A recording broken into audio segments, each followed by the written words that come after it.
I want to welcome you back. As I started to give out these prophecies that the Lord has been revealing to me since 2015,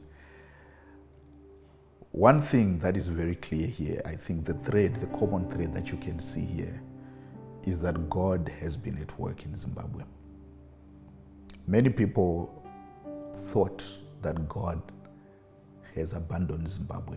I've heard of people saying that there's been a lot of ancestral worship in Zimbabwe. That is why God is not in Zimbabwe. There's a lot of blood that was shed during the liberation struggle, so Zimbabwe is under a curse and all of that. There are so many advances, there are so many reasons advanced for why Zimbabwe is not doing well.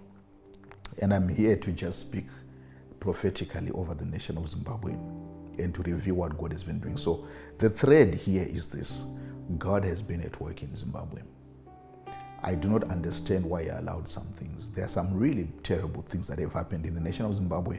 There are some very, very good things that have happened in the nation of Zimbabwe. If we were co-gods or vice gods, we would probably sit with God and say, no, we think that things must happen this way. But He alone is God. Ours is to hear what He says and then release it to people. God has been working in the nation of Zimbabwe.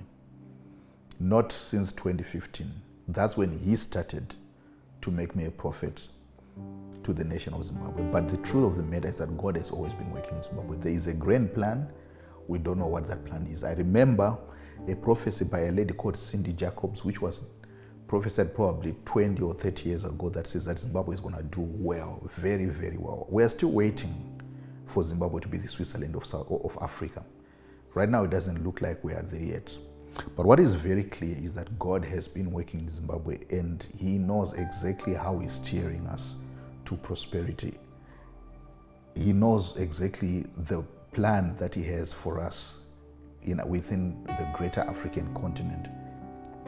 So we should not lose heart when we see things not working, when elections appear to go the way that we didn't want them to go and so forth. Let's not put our faith in the outcomes of elections. Let's put our faith in what God is doing. This is the whole purpose of the Chronicles of Zimbabwe Prophecies. It is to show you and me that God has been working and that He will continue to work and that He is determining the limits of the presidents and parties and all of that. God is involved in that. So let us not lose heart. God is at work in Zimbabwe. The future will always be bright because God says in Jeremiah chapter 11, verse 28, I know the plans that I have for you. Plans not for evil, but to give you a bright future or an expected end. All right? Plans that are good, they are not for evil. All right? So we know that God is doing something great with the nation of Zimbabwe. It's just that the in-between is very difficult to understand. But our expected end is what the Lord spoke already through other prophets. We will be the Switzerland of Africa. We will be the breadbasket of Southern Africa. We will be the jewel of Africa. We will do very well. It's just that there is a process that for some reason God has chosen to follow. So be encouraged and let us keep on praying for the nation of Zimbabwe.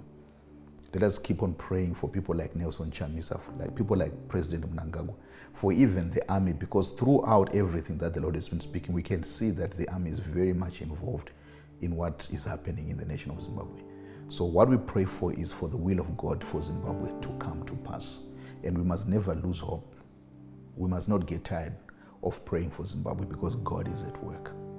I hope that this gives you some understanding of what's going on in the nation of Zimbabwe. As the Lord speaks now, as the Lord speaks to me again about Zimbabwe, I will be coming back and sharing more information. But I must warn you that the Lord doesn't speak to me about Zimbabwe every day. Usually He speaks to me about major events, usually 6 months to even 3 years before they happen. So as they come, I'll come back and be updating you on what is going on, what God is going to say, so that we can have direction. Thank you so much for joining me on this channel, and may God bless you.